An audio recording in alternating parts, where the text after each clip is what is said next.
Psaume 23. L'Éternel est mon berger, je ne manque de rien.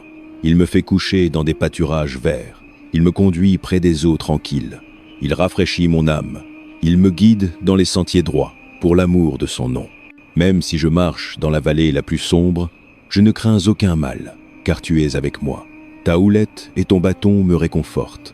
Tu dresses une table devant moi en présence de mes ennemis. Tu oins ma tête d'huile, ma coupe déborde. Certes, ta bonté et ton amour me suivront tous les jours de ma vie, et je demeurerai dans la maison de l'Éternel pour toujours. Ésaïe 26. En ce jour-là, ce cantique sera chanté dans le pays de Juda. Nous avons une ville forte. Dieu fait du salut ses murailles et ses remparts. Ouvrez les portes, afin que la nation juste puisse entrer, la nation qui garde la foi. Tu garderas dans une paix parfaite ceux dont l'esprit est ferme, parce qu'ils se confient en toi. Confiez-vous en l'Éternel pour toujours, car l'Éternel lui-même est le rocher éternel. Il humilie ceux qui habitent en haut, il abaisse la ville hautaine, il la nivelle jusqu'au sol et la jette dans la poussière. Des pieds la foule, les pieds des opprimés, les pas des pauvres. Le sentier du juste est droit. Toi, le droit, tu rends le chemin du juste nid. Oui, Éternel, marchant dans le chemin de tes lois, nous t'attendons. Ton nom et ton renom sont le désir de nos cœurs. Mon âme soupire après toi dans la nuit. Le matin, mon esprit aspire à toi. Quand tes jugements viennent sur la terre, les habitants du monde apprennent la justice. Mais quand la grâce est montrée aux méchants, il n'apprend pas la justice. Même dans un pays d'intégrité, il continue à faire le mal et ne regarde pas la majesté de l'Éternel. Éternel, ta main est levée haut, mais il ne la voit pas. Qu'il voie ton zèle pour ton peuple et qu'il soit confus. Que le feu réservé à tes ennemis les consume. Éternel, tu établis la paix pour nous. Tout ce que nous avons accompli, tu l'as fait pour nous. Éternel notre Dieu, d'autres seigneurs que toi ont régné sur nous. Mais ton nom seul nous l'honorons. Ils sont maintenant morts. Ils ne vivent plus. Leurs esprits ne se relèvent pas. Tu les as punis et amenés à la ruine. Tu as effacé tout souvenir d'eux. Tu as agrandi la nation. Éternel, tu as agrandi la nation. Tu t'es acquis de la gloire. Tu as étendu toutes les frontières du pays. Éternel, ils sont venus à toi dans leur détresse. Quand tu les as disciplinés, ils pouvaient à peine murmurer une prière. Comme une femme enceinte sur le point d'accoucher se tord et crie dans sa douleur. Ainsi étions-nous en ta présence, Éternel. Nous étions enceints, nous nous tordions dans le travail, mais nous avons enfanté du vent. Nous n'avons pas apporté le salut à la terre, et les habitants du monde ne sont pas venus à la vie. Mais tes morts vivront, Éternel. Leurs corps se relèveront. Que ceux qui habitent dans la poussière se réveillent et crient de joie. Ta rosée est comme la rosée du matin. La terre donnera naissance à ses morts. Va, mon peuple, entre dans tes chambres et ferme les portes derrière toi. Cache-toi pour un peu de temps, jusqu'à ce que sa colère soit passée. Vois, l'Éternel sort de sa demeure pour punir les habitants de la terre pour leurs péchés. La terre révélera le sang versé sur elle. La terre ne cachera plus ses tués. Jean 14. Ne laissez pas vos cœurs être troublés. Vous croyez en Dieu, croyez aussi en moi. La maison de mon Père a de nombreuses chambres. Si ce n'était pas ainsi, vous aurais-je dit que je vais là-bas pour vous préparer une place? Et si je vais et vous prépare une place, je reviendrai, et vous prendrez avec moi, afin que vous soyez aussi où je suis. Vous connaissez le chemin vers le lieu où je vais. Thomas lui dit, « Seigneur, nous ne savons pas où tu vas. Alors comment pouvons-nous connaître le chemin ?» Jésus répondit, « Je suis le chemin, la vérité et la vie. Personne ne vient au Père sinon par moi. Si vous me connaissez vraiment, vous connaîtrez mon Père aussi. Désormais, vous le connaissez et l'avez vu. » Philippe dit, « Seigneur, montre-nous le Père, et cela nous suffira. » Jésus répondit, « Ne me connais-tu pas, Philippe, même après que j'ai été parmi vous si longtemps? Quiconque m'a vu a vu le Père. Comment peux-tu dire, « Montre-nous le Père » ? Ne crois-tu pas que je suis dans le Père et que le Père est en moi? Les paroles que je vous dis, je ne les dis pas de ma propre autorité. Plutôt, c'est le Père qui vit en moi qui fait son œuvre. Croyez-moi quand je dis que je suis dans le Père et que le Père est en moi, ou du moins croyez sur l'évidence des œuvres elles-mêmes. En vérité, je vous le dis, Quiconque croit en moi fera les œuvres que j'ai faites, et ils en feront de plus grandes encore, parce que je vais au Père, et je ferai tout ce que vous demandez en mon nom, afin que le Père soit glorifié dans le Fils. Vous pouvez me demander n'importe quoi en mon nom, et je le ferai. Si vous m'aimez, gardez mes commandements. Et je demanderai au Père, et il vous donnera un autre défenseur pour vous aider et être avec vous pour toujours, l'Esprit de vérité. Le monde ne peut l'accepter, parce qu'il ne le voit ni ne le connaît. Mais vous le connaissez, car il vit avec vous et sera en vous. Je ne vous laisserai pas orphelin, je viendrai à vous. Avant longtemps, le monde ne me verra plus, mais vous me verrez. Parce que je vis, vous vivrez aussi. En ce jour-là, vous réaliserez que je suis dans mon Père, et que vous êtes en moi, et que je suis en vous. Quiconque a mes commandements et les garde est celui qui m'aime sera aimé de mon Père, et moi aussi je l'aimerai, et me manifesterai à lui. Alors Judas, non Judas Iscariote, dit, « Mais Seigneur, pourquoi as-tu l'intention de te manifester à nous, et non au monde ?» Jésus répondit, « Quiconque m'aime obéira à mon enseignement. Mon Père l'aimera, et nous viendrons à lui, et ferons notre demeure avec lui. Quiconque ne m'aime pas n'obéira pas à mon enseignement. Ces paroles que vous entendez ne sont pas les miennes. Elles appartiennent au Père qui m'a envoyé. Tout cela, je l'ai dit pendant que j'étais encore avec vous. Mais le Défenseur, le Saint-Esprit que le Père enverra en mon nom, vous enseignera toutes choses et vous rappellera tout ce que je vous ai dit. La paix, je vous laisse. Ma paix, je vous donne. Je ne vous donne pas comme le monde donne. Ne laissez pas vos cœurs être troublés et n'ayez pas peur. Vous m'avez entendu dire, je m'en vais et je reviens vers vous. Si vous m'aimiez, vous vous réjouiriez que je vais au Père, car le Père est plus grand que moi. Je vous l'ai dit maintenant, avant que cela n'arrive, afin que quand cela arrivera, vous croyiez. Je ne dirai pas beaucoup plus avec vous, car le prince de ce monde vient. Il n'a aucun pouvoir sur moi, mais il vient afin que le monde apprenne que j'aime le Père et que je fais exactement ce que mon Père m'a commandé. Venez maintenant, partons. Philippiens 4. Par conséquent, mes frères et sœurs que j'aime et que je désire, ma joie et ma couronne, tenez ferme dans le Seigneur de cette manière, chers amis. Je supplie Euodie et je supplie Syntyche d'être du même avis dans le Seigneur. Oui, et je te demande, mon vrai compagnon, aide ces femmes, car elles ont lutté à mes côtés pour la cause de l'Évangile, avec Clément et le reste de mes collaborateurs, dont les noms sont dans le livre de vie. Réjouissez-vous dans le Seigneur toujours, je le dirai encore, réjouissez-vous, que votre douceur soit évidente pour tous. Le Seigneur est proche. Ne vous inquiétez de rien, mais en toute situation, par la prière et la supplication avec action de grâce, présentez vos requêtes à Dieu. Et la paix de Dieu, qui surpasse toute intelligence, gardera vos cœurs et vos pensées en Christ Jésus. Enfin, frères et sœurs, tout ce qui est vrai, tout ce qui est noble, tout ce qui est juste, tout ce qui est pur, tout ce qui est aimable, tout ce qui est admirable, si quelque chose est excellent ou digne de louange, pensez à de telles choses. Tout ce que vous avez appris ou reçu ou entendu de moi, ou vu en moi, mettez-le en pratique, et le Dieu de paix sera avec vous. J'ai grandement réjoui dans le Seigneur, que enfin vous ayez renouvelé votre souci pour moi. En effet, vous étiez soucieux, mais vous n'aviez pas l'occasion de le montrer.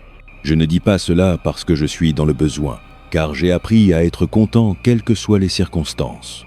Je sais ce que c'est d'être dans le besoin, et je sais ce que c'est d'avoir en abondance. J'ai appris le secret d'être content en toute situation, que je sois repu ou affamé, que je vive dans l'abondance ou dans le manque. Je peux tout cela par celui qui me donne la force. Pourtant, il était bon de votre part de partager mes épreuves. De plus, comme vous le savez, Philippiens, au premier jour de votre connaissance de l'Évangile, quand je partis de Macédoine, aucune église ne partagea avec moi en matière de donner et recevoir, sauf vous seul. Car même quand j'étais à Thessalonique, vous m'avez envoyé de l'aide plus d'une fois quand j'étais dans le besoin.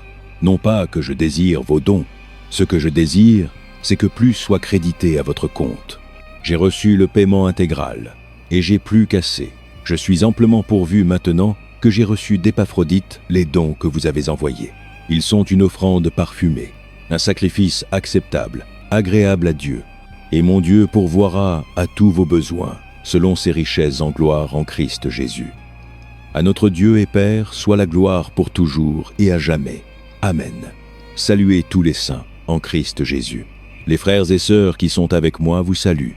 Tous les saints ici vous saluent, surtout ceux de la maison de César. La grâce du Seigneur Jésus-Christ soit avec votre esprit. Amen. Psaume 91. Quiconque demeure à l'abri du Très-Haut reposera à l'ombre du Tout-Puissant. Je dirai de l'Éternel, il est mon refuge et ma forteresse, mon Dieu en qui je me confie. Certes, il te délivrera du filet de l'oiseleur et de la peste mortelle.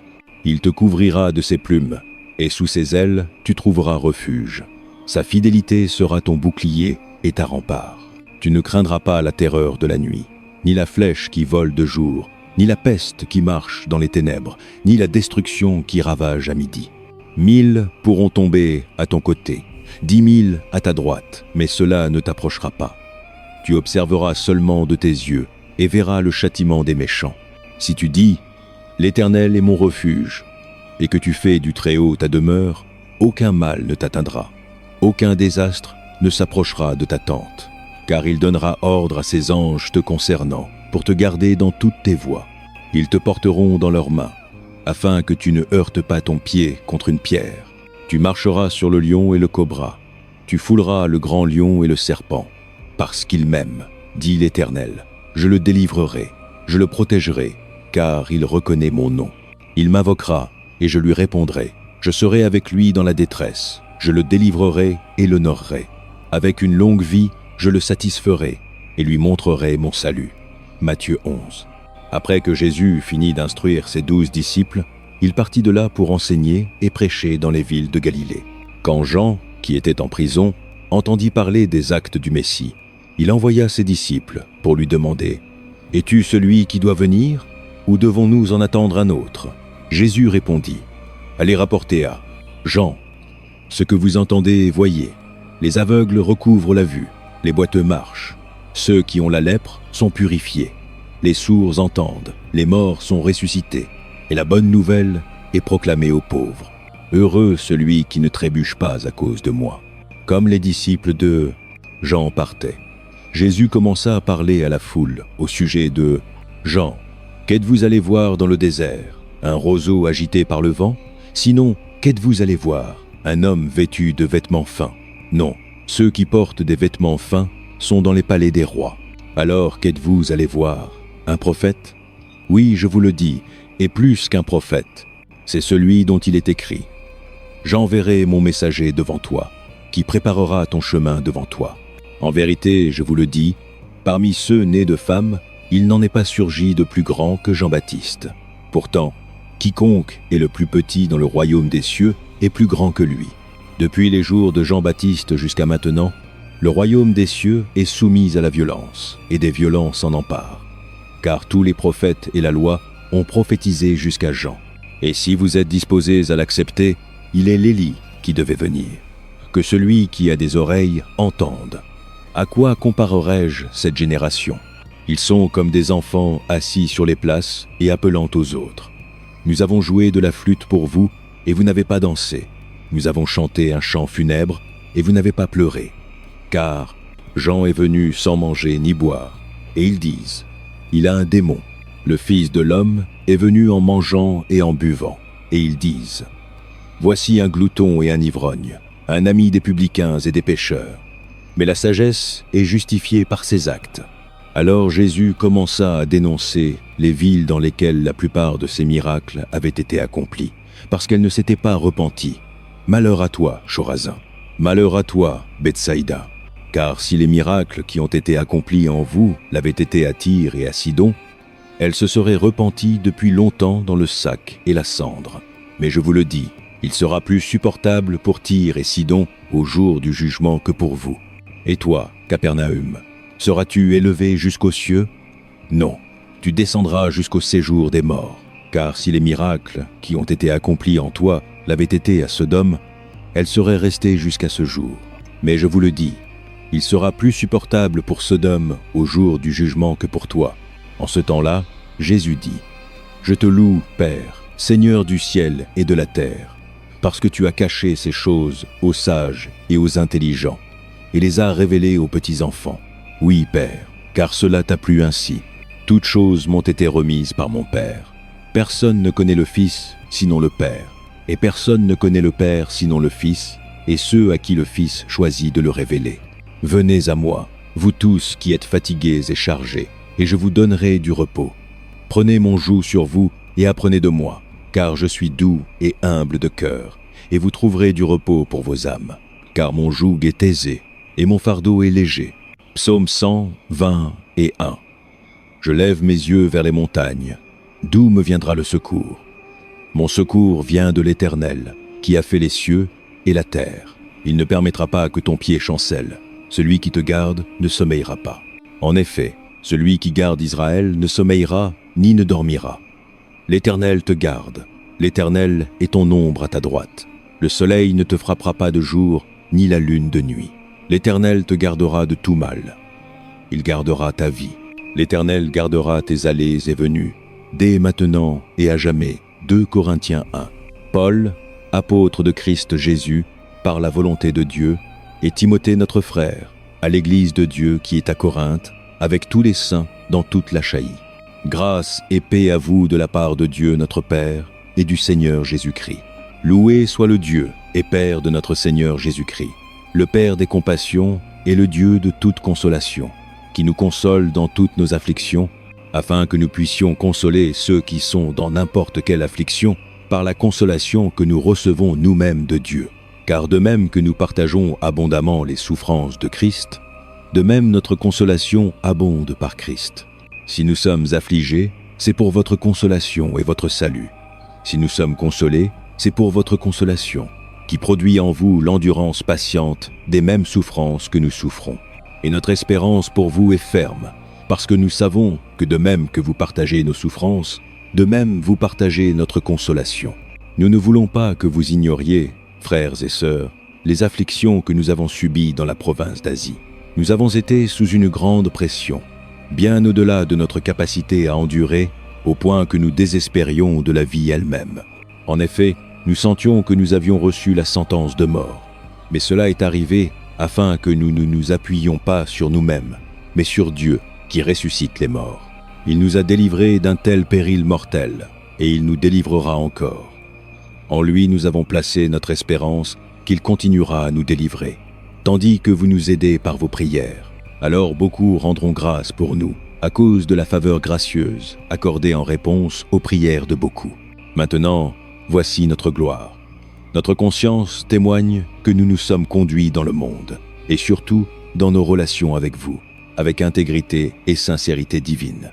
Nous l'avons fait en nous appuyant non sur la sagesse mondaine, mais sur la grâce de Dieu, car nous ne vous écrivons rien que vous ne puissiez lire ou comprendre, et j'espère que, comme vous nous avez compris en partie, vous viendrez à nous comprendre pleinement, que vous pourrez vous glorifier de nous, comme nous nous glorifierons de vous, au jour du Seigneur Jésus.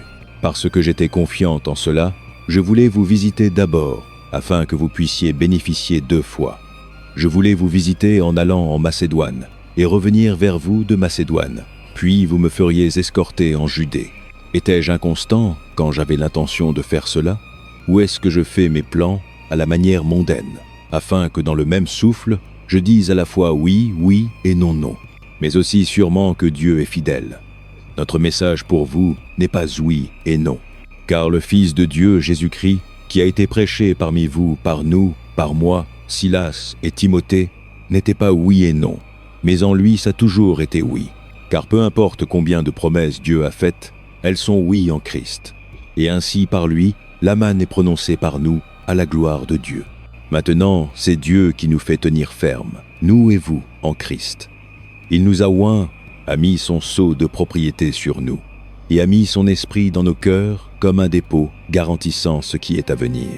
J'appelle Dieu comme témoin, et je mets ma vie en jeu, que c'était pour vous épargner que je ne suis pas retourné à Corinthe. Non pas que nous dominions sur votre foi, mais nous travaillons avec vous pour votre joie, parce que c'est par la foi que vous tenez ferme. Psaume 60, 2. Vraiment, mon âme trouve le repos en Dieu, mon salut vient de lui. Vraiment, il est mon rocher et mon salut, il est ma forteresse, je ne serai jamais ébranlé. Combien de temps m'assaillirez-vous? Vous tous me jeteriez-vous bas, comme un mur penché, une clôture chancelante. Certes, ils ont l'intention de me renverser de ma position élevée. Ils prennent plaisir au mensonge, de leur bouche ils bénissent, mais dans leur cœur, ils maudissent. Oui, mon âme, trouve le repos en Dieu. Mon espérance vient de lui. Vraiment, il est mon rocher et mon salut. Il est ma forteresse. Je ne serai pas ébranlé.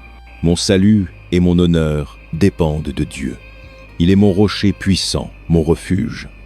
Confiez-vous en lui en tout temps, vous peuples. Épanchez vos cœurs devant lui, car Dieu est notre refuge. Certes, les humbles ne sont qu'un souffle, les nobles ne sont qu'un mensonge. Si on les pèse sur une balance, ils ne sont rien. Ensemble, ils ne sont qu'un souffle. Ne vous confiez pas à l'extorsion, ni ne mettez un vain espoir dans les biens volés. Bien que vos richesses s'augmentent, n'y mettez pas votre cœur. Une chose Dieu a dite, deux choses j'ai entendues.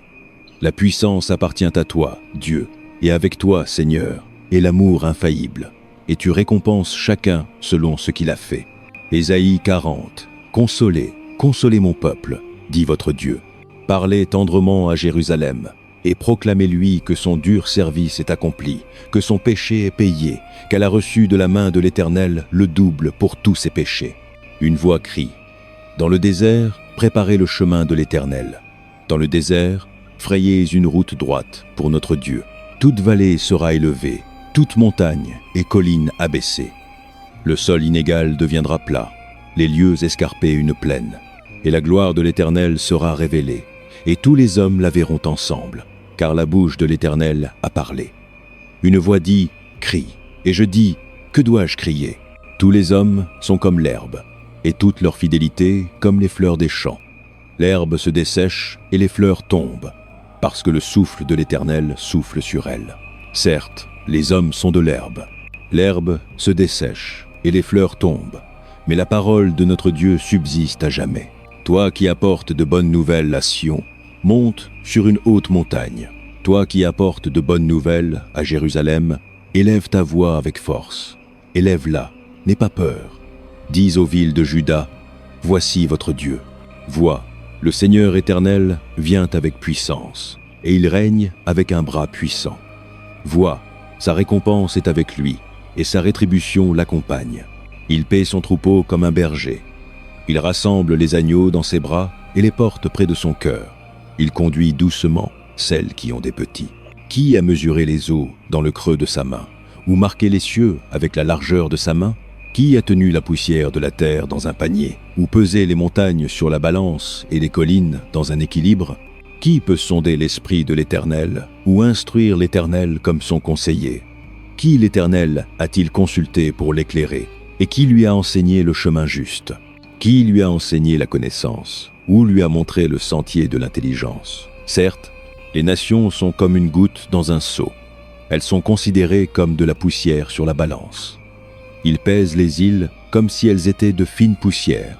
Le Liban n'est pas suffisant pour les feux de l'autel, ni ses animaux assez pour les holocaustes. Devant lui, toutes les nations ne sont rien. Elles sont considérées par lui comme sans valeur et moins que rien. À qui donc comparez-vous Dieu? À quelle image le comparez-vous? Quant à une idole, un fondeur la coule, et un orfèvre la recouvre d'or, et façonne des chaînes d'argent pour elle. Une personne trop pauvre pour présenter une telle offrande choisit du bois qui ne pourrira pas. Elle cherche un ouvrier habile pour ériger une idole qui ne basculera pas.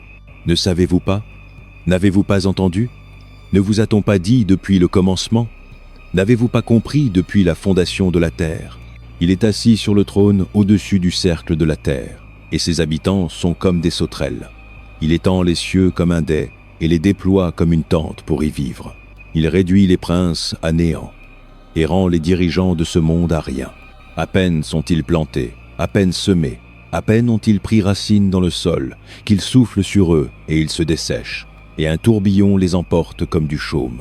À qui me comparerez-vous, ou qui est mon égal, dit le Saint? Levez les yeux et regardez les cieux. Qui a créé tout cela? Celui qui fait sortir l'armée des étoiles une par une et appelle chacune d'elles par son nom. À cause de sa grande puissance et de sa force puissante, pas une ne manque. Pourquoi te plains-tu, Jacob? Pourquoi dis-tu, Israël? Mon chemin est caché à l'Éternel, ma cause est ignorée de mon Dieu. Ne sais-tu pas?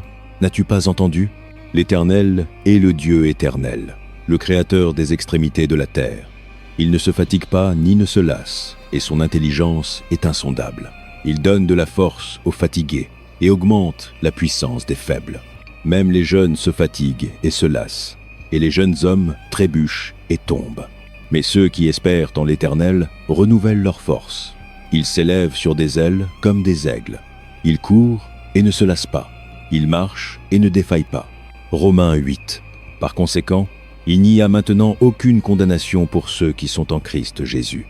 Parce que par Christ Jésus, la loi de l'Esprit qui donne la vie t'a libéré de la loi du péché et de la mort.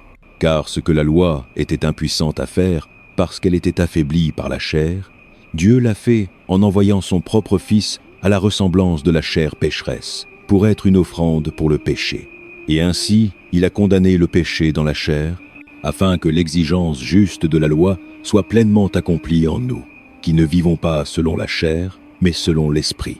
Ceux qui vivent selon la chair ont leurs esprits fixés sur ce que la chair désire, mais ceux qui vivent en accord avec l'Esprit ont leurs esprits fixés sur ce que l'Esprit désire. L'esprit gouverné par la chair est mort, mais l'Esprit gouverné par l'Esprit est vie et paix. L'Esprit gouverné par la chair est hostile à Dieu. Il ne se soumet pas à la loi de Dieu, ni ne le peut. Ceux qui sont dans le domaine de la chair ne peuvent plaire à Dieu. Vous cependant n'êtes pas dans le domaine de la chair, mais dans le domaine de l'Esprit. Si en effet l'Esprit de Dieu vit en vous. Et si quelqu'un n'a pas l'Esprit de Christ, il n'appartient pas à Christ. Mais si Christ est en vous, alors même si votre corps est sujet à la mort à cause du péché, l'Esprit donne la vie à cause de la justice. Et si l'Esprit de celui qui a ressuscité Jésus d'entre les morts vit en vous, celui qui a ressuscité Christ d'entre les morts donnera aussi la vie à vos corps mortels à cause de son Esprit qui vit en vous. Par conséquent, frères et sœurs, nous avons une obligation, mais ce n'est pas envers la chair de vivre selon elle, car si vous vivez selon la chair, vous mourrez. Mais si par l'Esprit vous mettez à mort les actes mauvais du corps, vous vivrez. Car ceux qui sont conduits par l'Esprit de Dieu sont les enfants de Dieu.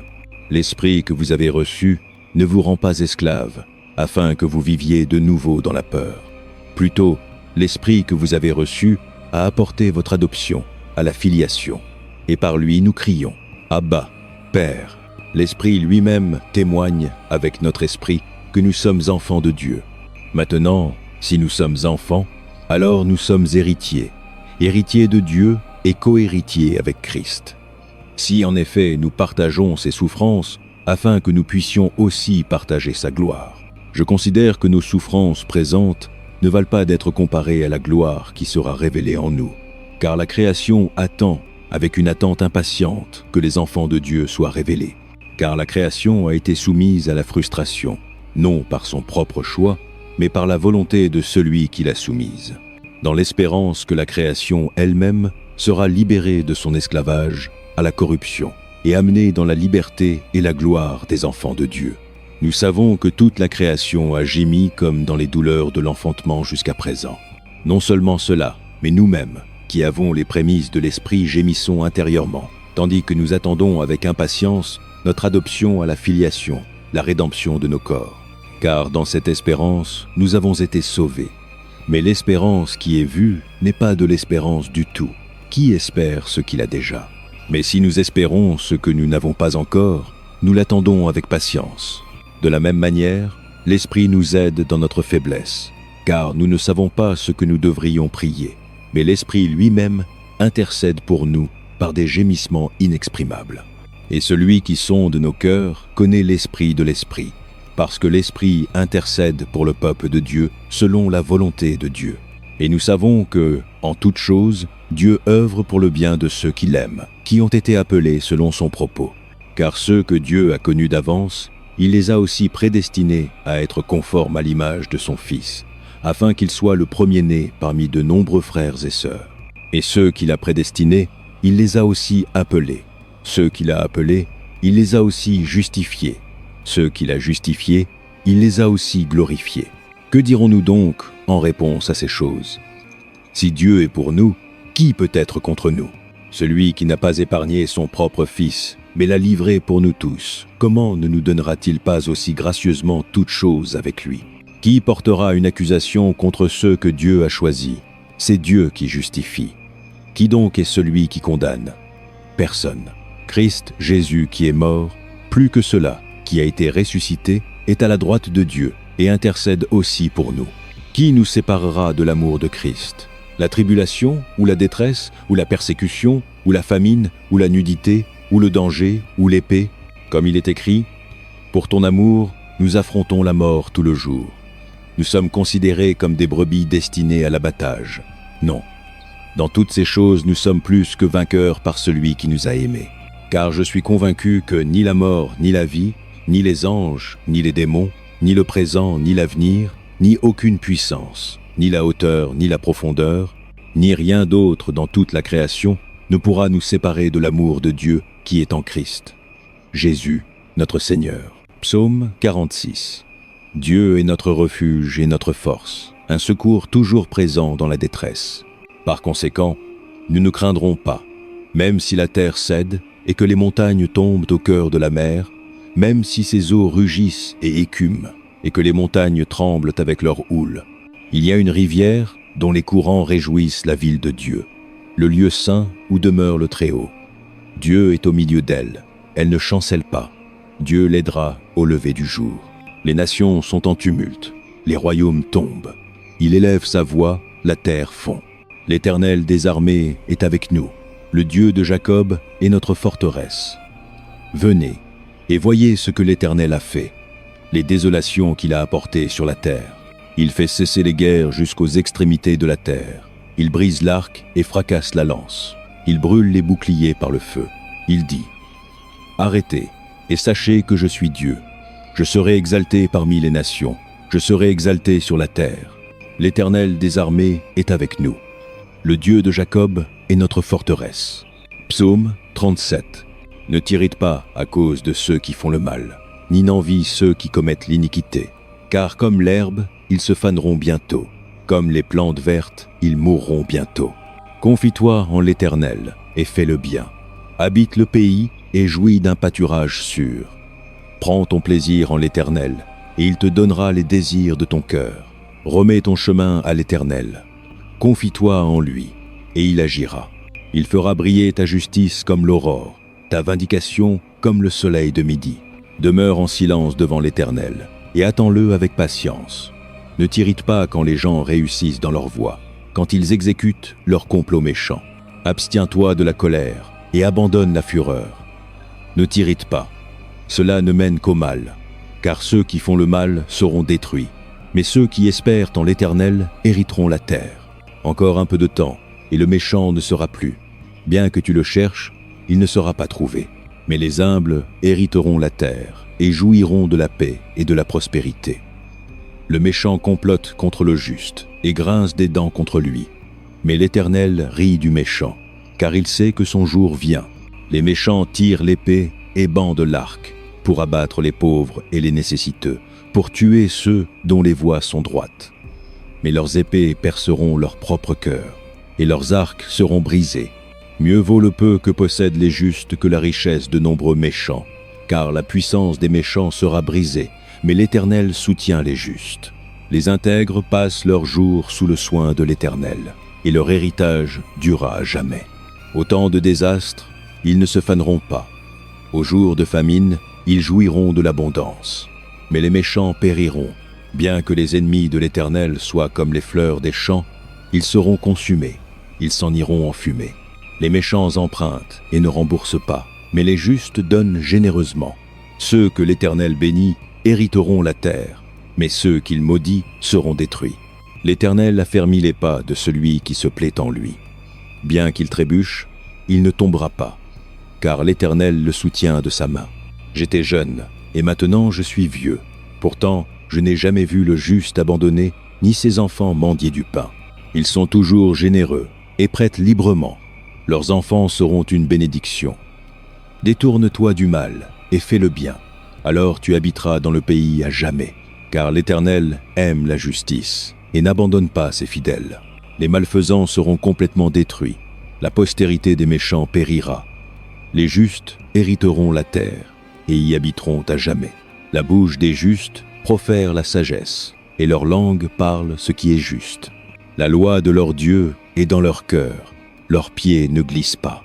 Les méchants guettent le juste, cherchant à le mettre à mort. Mais l'Éternel ne les laissera pas au pouvoir des méchants, ni ne les laissera condamner quand ils seront jugés. Espère en l'Éternel et garde son chemin. Il t'exaltera pour hériter la terre. Quand les méchants seront détruits, tu le verras. J'ai vu un méchant et impitoyable florissant, comme un arbre luxuriant indigène. Mais il a bientôt disparu et n'était plus. Bien que je l'ai cherché, il ne pouvait être trouvé. Considère l'intègre, observe le droit. Un avenir attend ceux qui cherchent la paix. Mais tous les pécheurs seront détruits. Il n'y aura pas d'avenir pour les méchants. Le salut des justes vient de l'Éternel. Il est leur forteresse au temps de la détresse. L'Éternel les aide et les délivre. Il les délivre des méchants et les sauve, parce qu'ils se réfugient en lui. Ésaïe 41. Soyez silencieux devant moi, vous îles, que les nations renouvellent leur force, qu'elles s'avancent et parlent. Rencontrons-nous ensemble au lieu du jugement. Qui a suscité quelqu'un de l'Orient, l'appelant dans la justice à son service? Il livre les nations à lui et soumet les rois devant lui. Il les réduit en poussière avec son épée, en paille emportée par le vent avec son arc. Il les poursuit et avance sans dommage, par un chemin que ses pieds n'ont pas foulé auparavant. Qui a fait cela et l'a accompli, appelant les générations depuis le commencement? Moi, l'Éternel, avec les premiers d'entre eux et avec les derniers, je suis lui. Les îles l'ont vu et craignent. Les extrémités de la terre tremblent. Elles s'approchent et viennent en avant. Elles s'aident mutuellement et disent à leurs compagnons: sois forts. Le fondeur encourage l'orfèvre, et celui qui lisse avec le marteau stimule celui qui frappe l'enclume. L'un dit de la soudure: c'est bon. L'autre cloue l'idole, afin qu'elle ne bascule pas. Mais toi, Israël mon serviteur, Jacob que j'ai choisi, descendant d'Abraham mon ami, je t'ai pris des extrémités de la terre, des coins les plus éloignés je t'ai appelé. Je t'ai dit: tu es mon serviteur. Je t'ai choisi et ne t'ai pas rejeté. Alors ne crains pas, car je suis avec toi. Ne sois pas dismayé, car je suis ton Dieu. Je te fortifierai et t'aiderai. Je te soutiendrai de ma droite victorieuse. Tous ceux qui s'enragent contre toi seront surlis confus et déshonorés. Ceux qui s'opposent à toi seront comme rien et périront. Bien que tu cherches tes ennemis, tu ne les trouveras pas. Ceux qui te font la guerre seront comme rien du tout. Car je suis l'Éternel ton Dieu, qui saisit ta droite et te dit: ne crains pas, je t'aiderai. Ne crains pas, vers Jacob, petit Israël. Ne crains pas, car moi-même je t'aiderai, déclare l'Éternel ton Rédempteur, le Saint d'Israël. Vois, je te ferai comme un traîneau à battre neuf, et tranchant avec de nombreuses dents. Tu battras les montagnes et les écraseras, et réduiras les collines en paille. Tu les vanneras, le vent les emportera, et une rafale les dispersera. Mais toi, tu te réjouiras en l'Éternel, et te glorifieras dans le Saint d'Israël. Les pauvres et les nécessiteux cherchent de l'eau, mais il n'y en a pas. Leurs langues sont desséchées par la soif. Mais moi, l'Éternel, je leur répondrai. Moi, le Dieu d'Israël, je ne les abandonnerai pas. Je ferai couler des rivières sur les hauteurs stériles et des sources dans les vallées. Je transformerai le désert en étang d'eau et le sol desséché en source. Je mettrai dans le désert le cèdre et l'acacia, le myrte et l'olivier. Je placerai dans le désert le genévrier, le sapin et le cyprès ensemble, afin que les gens voient et sachent, considèrent et comprennent que la main de l'Éternel a fait cela, que le Saint d'Israël l'a créé. Présentez votre cause, dit l'Éternel. Exposez vos arguments, dit le roi de Jacob. Dites-nous, vous idoles, ce qui va arriver. Dites-nous ce que étaient les choses anciennes, afin que nous les considérions et connaissions leur issue finale, ou déclarez-nous les choses à venir. Dites-nous ce que l'avenir réserve, afin que nous sachions que vous êtes des dieux. Faites quelque chose, que ce soit bon ou mauvais, afin que nous soyons dismayés et remplis de crainte. Mais vous êtes moins que rien, et vos œuvres sont tout à fait sans valeur. Quiconque vous choisit est détestable. J'ai suscité quelqu'un du nord, et il vient. Un du levant qui invoque mon nom. Il foule les souverains comme de la boue, comme si c'était un potier foulant l'argile.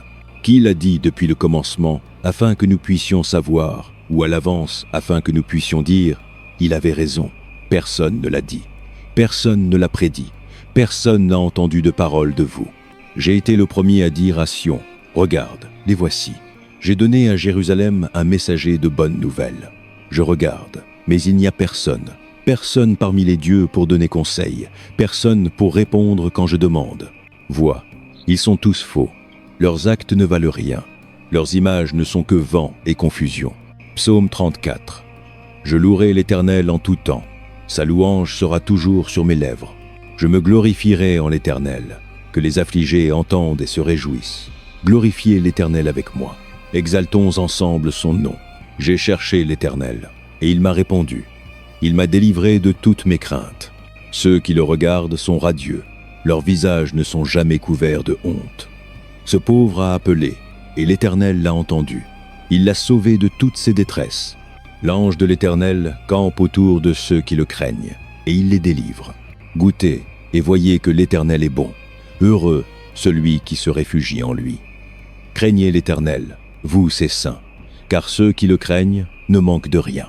Les lions peuvent s'affaiblir et avoir faim, mais ceux qui cherchent l'Éternel ne manquent d'aucun bien.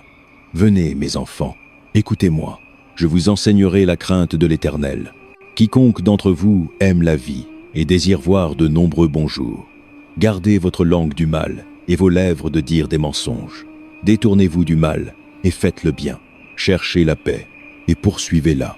Les yeux de l'Éternel sont sur les justes, et ses oreilles attentives à leurs cris. Mais la face de l'Éternel est contre ceux qui font le mal, pour effacer leur nom de la terre. Les justes crient, et l'Éternel les entend. Il les délivre de toute leur détresse. L'Éternel est proche des cœurs brisés, et sauve ceux qui sont écrasés d'esprit. Le juste peut avoir de nombreuses détresses, mais l'Éternel le délivre de toutes. Il protège tous ses os. Pas un ne sera brisé. Le mal tuera le méchant. Les ennemis des justes seront condamnés. L'Éternel rachètera ses serviteurs. Personne qui se réfugie en lui ne sera condamné. Hébreux 4.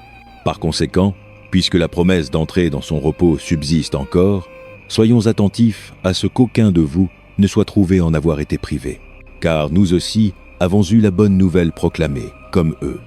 Mais le message qu'ils ont entendu ne leur a été d'aucune valeur, parce qu'ils n'ont pas partagé la foi de ceux qui ont obéi. Maintenant, nous qui avons cru, entrons dans ce repos, comme Dieu a dit. Ainsi j'ai juré dans ma colère, ils n'entreront jamais dans mon repos. Et pourtant ces œuvres ont été achevées depuis la création du monde. Car quelque part, il a parlé du 7e jour en ces mots. Au 7e jour, Dieu se reposa de toutes ses œuvres. Et encore dans le passage ci-dessus, il dit « Ils n'entreront jamais dans mon repos ».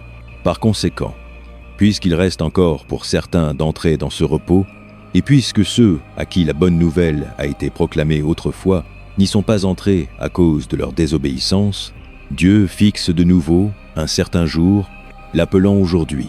Cela il l'a fait quand, longtemps après, il a parlé par David, comme dans le passage déjà cité.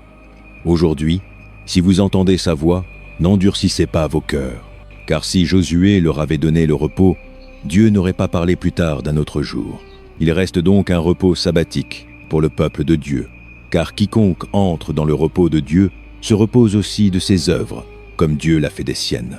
Faisons donc tout effort pour entrer dans ce repos, afin que personne ne périsse en suivant leur exemple de désobéissance. Car la parole de Dieu est vivante et active, plus tranchante que toute épée à double tranchant. Elle pénètre jusqu'à diviser l'âme et l'esprit, les jointures et la moelle. Elle juge les pensées et les attitudes du cœur. Rien dans toute la création n'est caché au regard de Dieu. Tout est découvert et mis à nu devant les yeux de celui à qui nous devons rendre compte.